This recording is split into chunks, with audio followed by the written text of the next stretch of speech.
Hashtag BOTG we back. Hashtag boots on the ground, we're back for what's mine. 100. Yeah, pulling up on the Ford.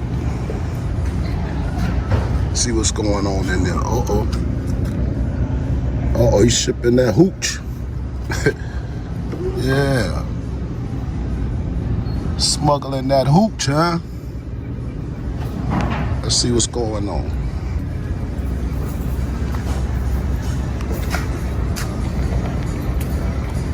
Ford Model M, modified for moonshining. I will build a car for the great multitude. What does it say right there, family? Swerving all over the dirt roads of the Appalachia, enterprising moonshiners bet their lives on their ability to outrun the cops. Daredevil driving was a big part of it, but so was the kind of car that drove. The Ford Model A, like the one from 1930 you see in front of you, was Ford's second big success in the world of consumer cars. By the start of the 1930s, the Model A was all over American roads, which made it perfect way to blend into the crowd if you were hauling loads of moonshine. So they get away from the cops. Ford put out a truck, a vehicle that they like.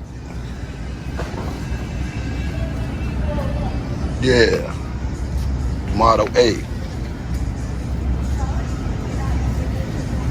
Let's go inside.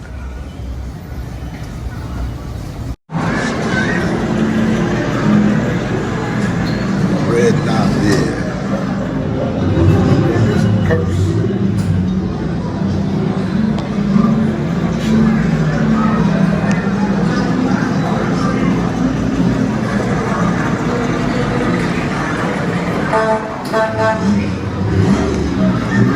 Those newspapers say Billy Sunday tonight. We'll find out what that is.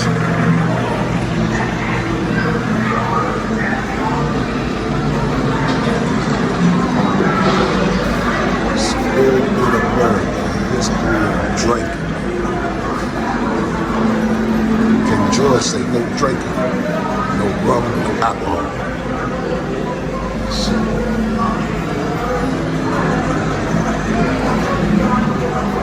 We are in here. Let's see what's got on the wall. Streams of undersized, particular alien people moving perpetually through the consultants and steamship office and the deluge plants to their way from the slums of Europe to the slums of America. They are the defeated, incompetent, and unsuccessful, very lowest level of European society.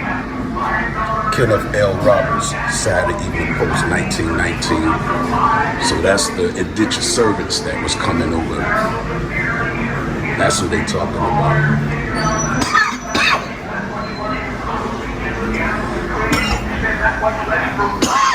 Excuse me.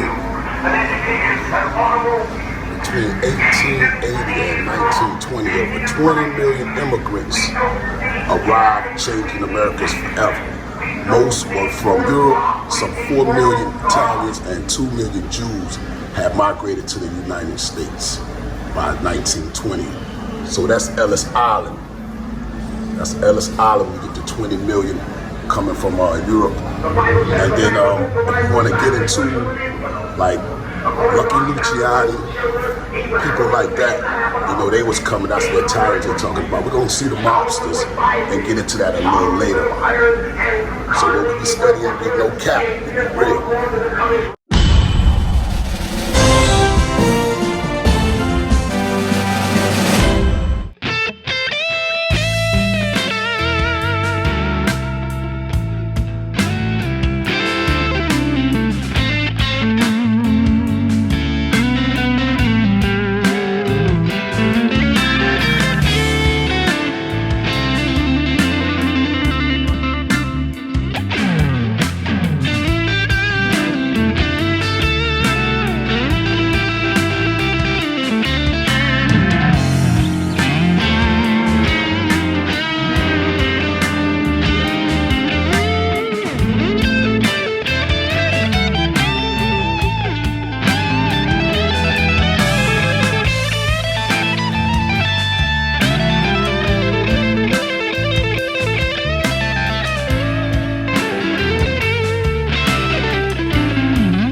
Let's say in 1908, Georgia became the 8th state in the Union to go dry prior to national prohibition. Okay, so this is what we was looking at. The kids got the buckets, they getting the alcohol that's draining down the street. There we go. Whiskey Gutter, September 10th, 1926. Neighborhood children scramble to scoop up whiskey and wine from the gutter after Prohibition agents destroyed barrels with axes and dumped the contents into the streets at the intersection of Van Buren and Scotchell Street, Brooklyn, New York. What's up, B-Town? What up, Brooklyn? While nowhere to be seen, the children's parents clearly are behind the scheme and the beneficiaries of the liquor collection. Wow. Their presence would likely nest their assessments, their arrests. Because if they was there, they would arrest the parents. So they sent the kids to go and scoop up the liquor, bring it to the bring it to the adults. I guess they say nothing good need to go to waste. You see them? Yeah. Okay. Rebottle it and sell it in the shot house. You know what I'm saying? I know where I'm from, they used to have them shot houses, you know, to sell it out the house. On Sunday when you couldn't get liquor, you go to the shot house and you get you a drink. Yeah. Yeah. Gonna make it happen. We got here. The state of Chatham goes dry.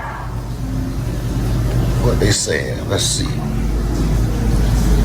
Long before the nation was rippled by the regulations of prohibition, many states enacted their own liquor laws. Georgia passed its first local option law in 1888, and by 1896, 100 of Georgia's 137 counties had voted themselves dry. Wow. When it becomes clear that the largest cities of Georgia, including Savannah, would choose to remain wet, the Peach State Temperance movement stepped up their campaign for a statewide prohibition. Georgia went dry in 1908. Savannahans were so appalled by the passing of the law that some wet pushed for Chatham County to secede from Georgia. Wow, they was gonna secede from Georgia? That's like what started the Civil War. The South seceded from the North. So Chatham County said they're gonna sell their liquor and they're gonna drink their liquor, or we threaten to secede. Separation. Wow, that is strong. So liquor sales could continue.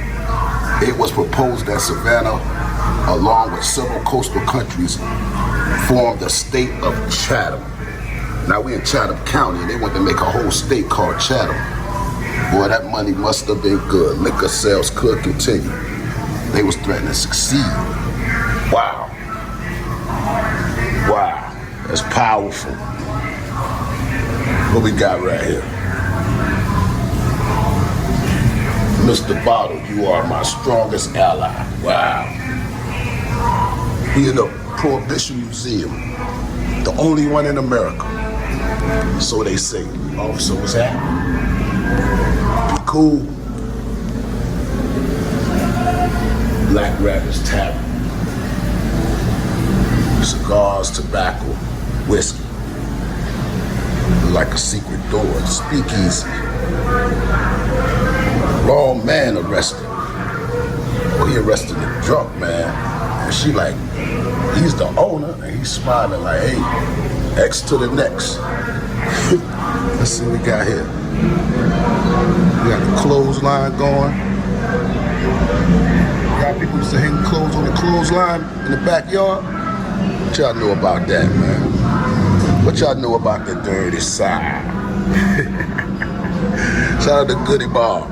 You know what I'm saying? Outkast.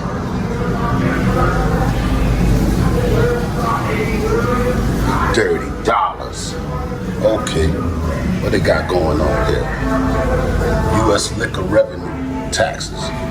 Giving them U.S. government permit to debauch and rob the youth of America. So that's Uncle Sam. Yeah, that's Uncle Sam. I know that outfit. Who's this guy? Liquor trader. Oh, somebody breaking the law, huh? Look at the brewery, the distiller, and the saloon. Everything in location. Pop shop. 1875 Crusade Temperance. Got the women leading, busting up the rum bottle. Then we did Pirates and Privateers. Pirates wasn't having that, busting up the rum. See what these guys do. Hey, they're breaking the law. Check out that boy footwork. Hashtag BOTG with back. Boots on the ground. You see them boy boots? Yeah. My boy hitting that bottle hard. Yes, sir. My mans. My boy pickled up. And my aunt would say, rest in peace to my aunt Christina. Rest in peace, baby. She would say, feeling no pain. Boy, raggedy down. It don't even matter. Like, pass the bottle, cuz. Man, ain't gonna be nothing left. Yeah. We in the Prohibition. America's Prohibition Museum. The only one in America, it says. All right, let's go in and see what's up. Wet or dry? Is that the question or is it not? Got some club here. Y'all know that club? We got some more signs. This is an original banner from the DeKalb Prohibition Club in Illinois, a local chapter of the National Women's Christian Temperance Union in the late 1800s. Okay. They got the women fighting. The fury of temperance ignites. Wow. The battle against liquor consumption and the moral depravity is honored as harbored was wages for centuries before Prohibition passed in 1920. Throughout America's history, temperance campaigns came out in waves, becoming stronger when political and social tensions were low. You got the people outside on the block complaining. Actual real photos. You just say, in 1851, Maine passed a statewide prohibition on selling alcohol.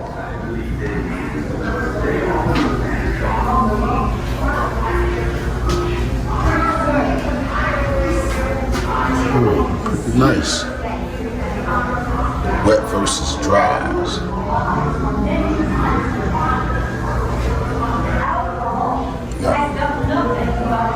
You got men out here that also wanted it to be dry.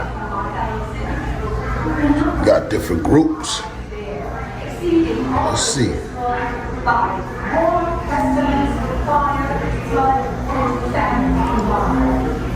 Do right and fear not.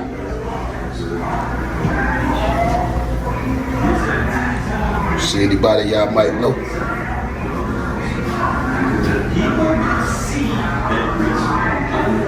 Vote dry. We children want sugar, don't waste it on beer. So they have men, women, and children going at it. Let's say up here. The traffic and Drake tends to more denigration and impoverishment of the people than all causes of evil combined. I'm holding it up, I can barely see. It says, keep out the scum of the world.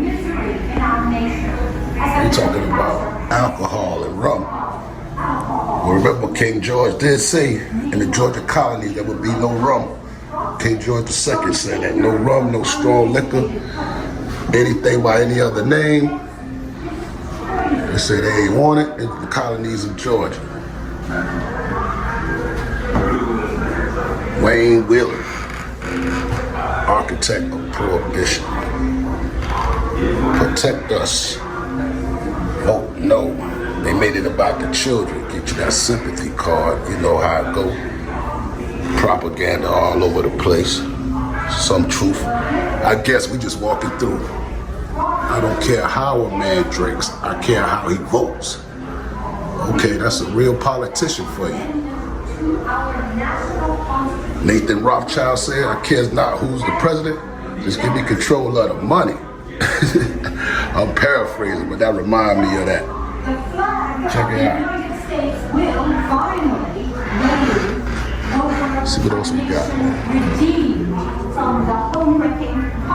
The dries argue that barley used in beer should instead be used for bread to feed World War I soldiers.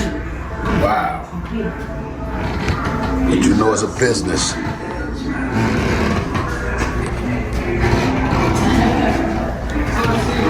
Hashtag BOTG, we're back.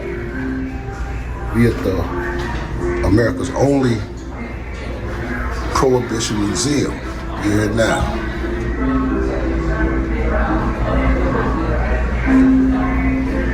It says the WCT portrayed German American brewers as the enemy.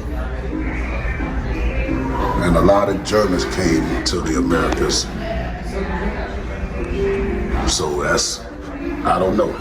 We got the anti-German posters, 1918, Ohio Whiskey War, 1874. I'll put some stills up for you, family. But that says, no working man ever drinks a glass of rum who did not rob his wife and children of the price of it. That's by the Grand Master, Knights of Labor, Terrence Feed, Howardly. He's saying the price that you paid for the liquor, he was taking out of the kids. Miles. Fresh, cool lager. They protested. And they like, yeah, whatever, we about to get paid. Let's see what we got here. Prohibition helps children. Reduce cruelty due to intemperance, 50%.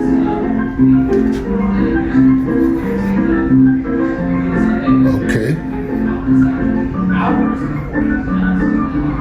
Black sections show the percentage of cases in which serious intemperance was the cause of an abuse or neglect of children before and after Prohibition. Wow. Blame it on the alcohol, blame it on the alcohol. You know, here we are, America's Prohibition Museum, SAVGA. The only one, let's continue.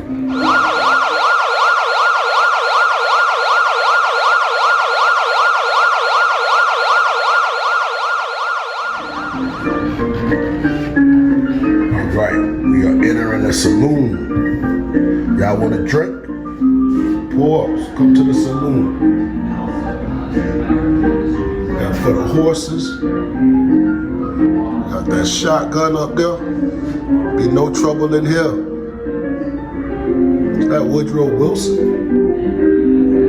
Oh yeah, that's old Woody. You know he was in Savannah, got married in Savannah.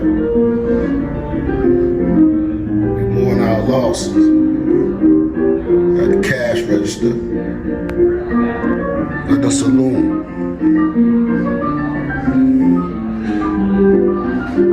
Yeah, what they got on the wall?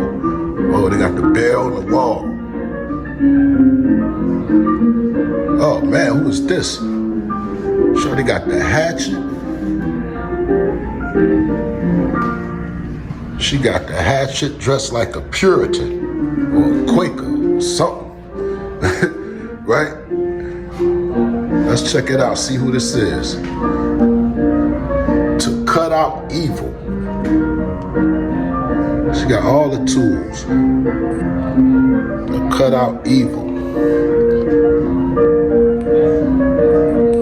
That glare, I know it's back there. Let's catch up on her, see who this is.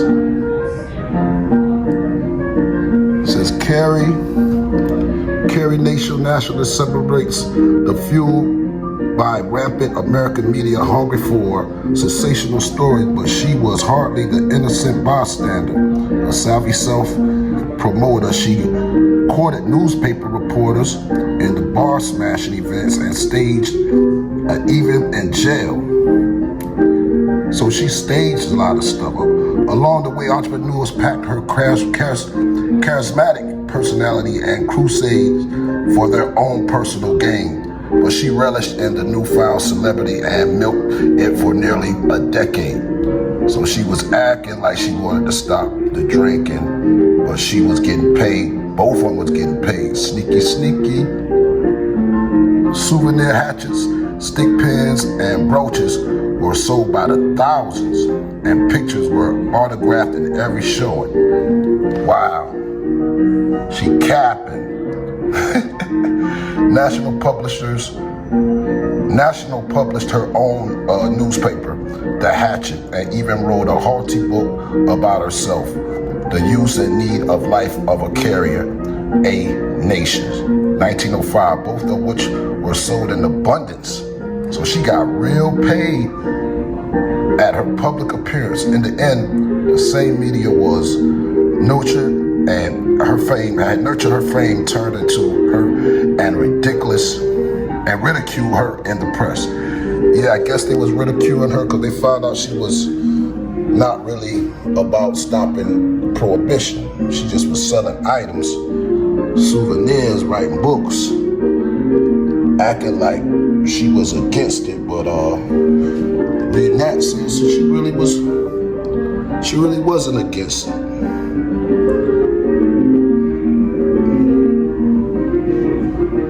Carrie A. Nation. I don't even know if that's her real name. They call her the Hatchet Lady. Yeah, okay. Hatchet Nation. Hatchet Nation. Carrie Nation's axe-wielding war on saloons. Yeah, you find out you really wasn't against it. You was just getting paid. Hatchet Nation. Gotta eat, right? So I guess she just run up in bars and just hatchet them down. But like we just read, it was staged. Yeah, we got you. We got you. See what else they got going on in the saloon.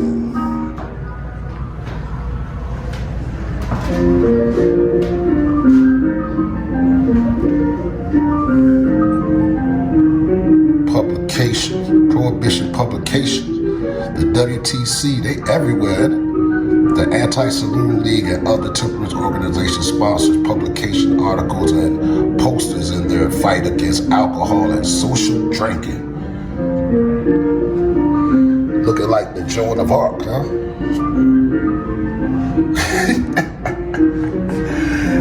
Okay. Everybody against the drinking.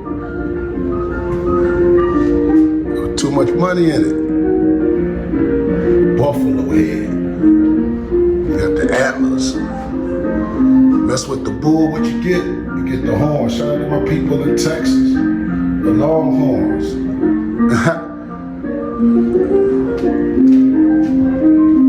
Let's see what's going on. What else they got going on?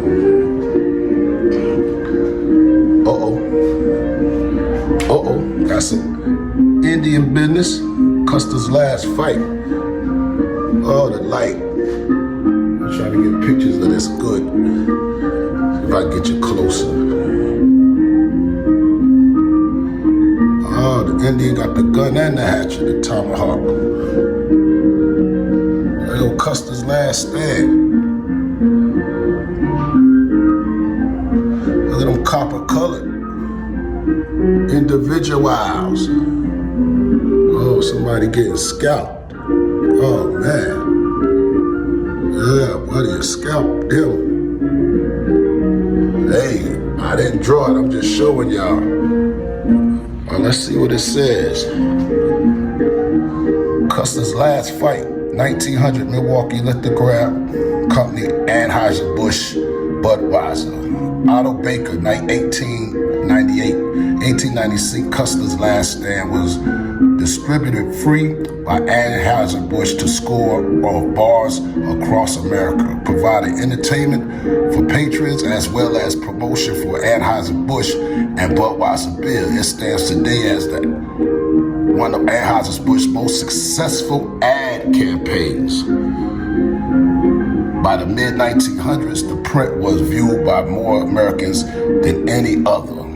In a bar room, the lithograph created a revere and for customers, converting them to Budweiser drinkers. Wow. So Anheuser took that picture and put their logo on it and promoted people converted people to become Budweiser drinkers. Hey, I guess some say that's a smart business move, right? There it is. There it go. Tide House. Many early breweries set up Tide House saloons that exclusively stock their brand of beer. They provided signs, advertising, Paleolithic tabs, glassware, and even art to market their product. Competition for loyal customers was fierce among the big breweries. So, yeah, that was an advertising tactic, right? Got the pianos. Hashtag BOTG with back. Let's see what they were singing. What's this song? If kisses are intoxicating, as they say, prohibition, you have lost your sting.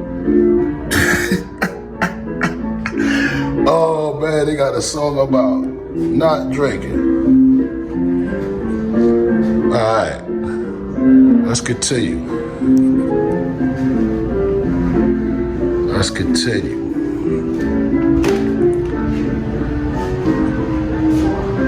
Yeah, the saloon closed for violation of National Prohibition Act, United States District Court. Uh-oh.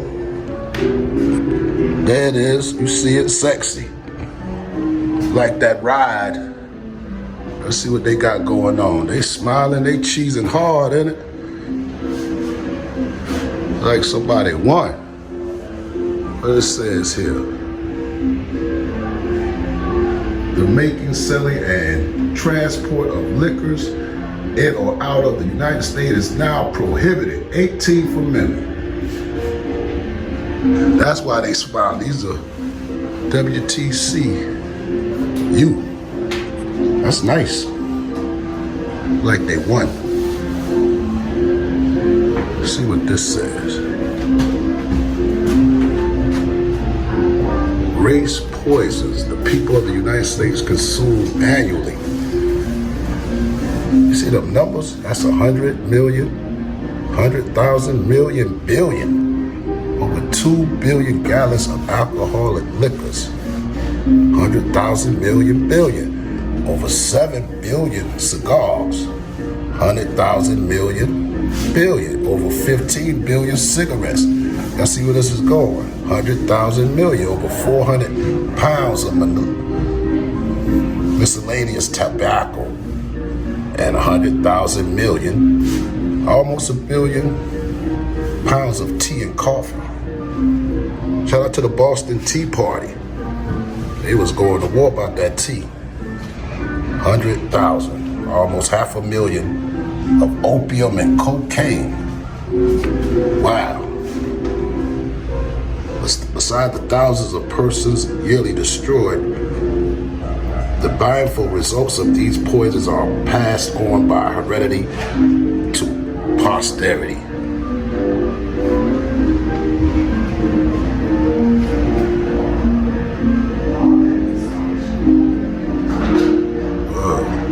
Prohibition only derives drunkenness behind doors and into dark places, and does not cure it or even diminish it. Mark Twain.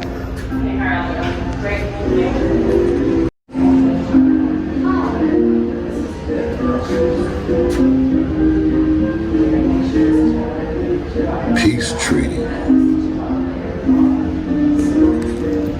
It says the first income tax was passed a year before Prohibition to replace the lost revenue for liquor taxes.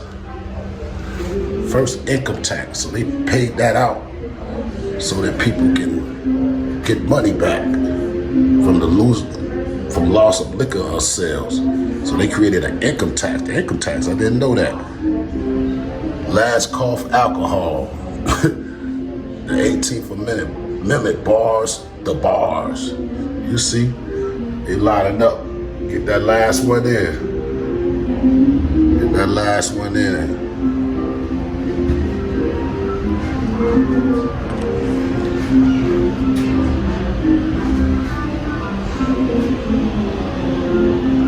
at the bar. Might have been around the roaring 20s. Barleycorn.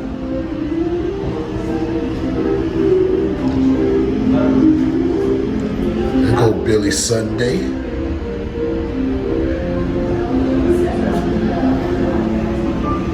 They like, we won. What's that Model T? That Model T.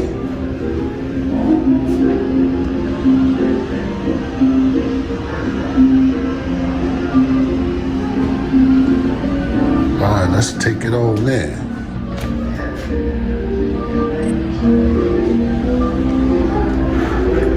The only one in America. Prohibition Museum, the only one in America, they say.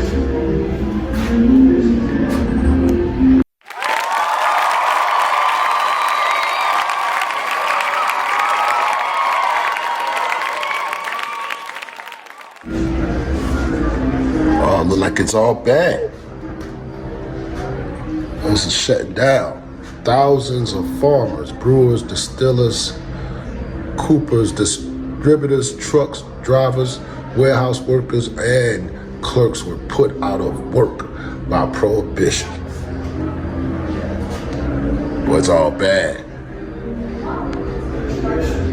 Oh, Henry Ford.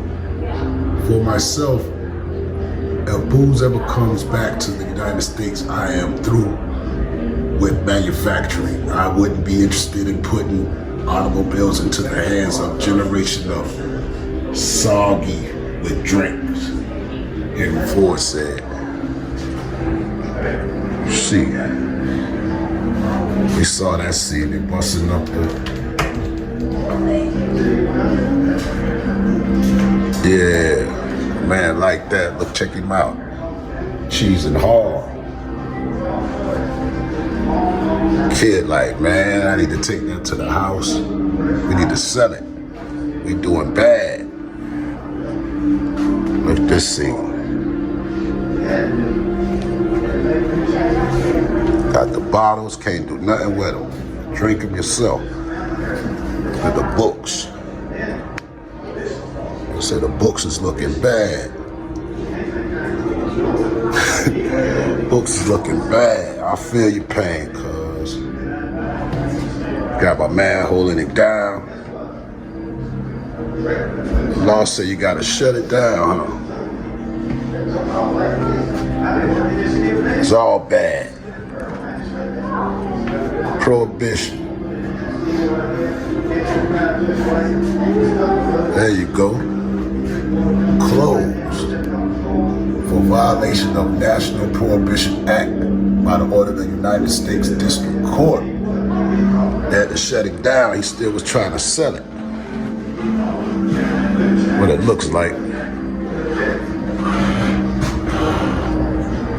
Prior to Prohibition, up to 40% of all U.S. taxes were paid by brewers and distillers. So they was holding the country down.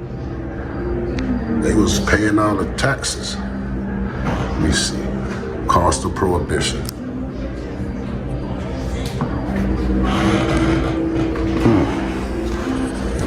World's largest brewery.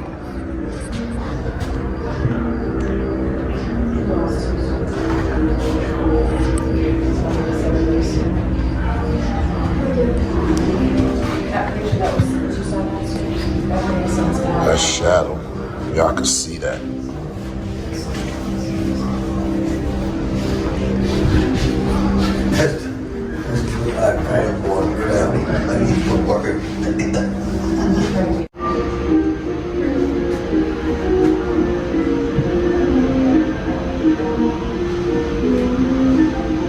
Corn, maize. Set it all on fire.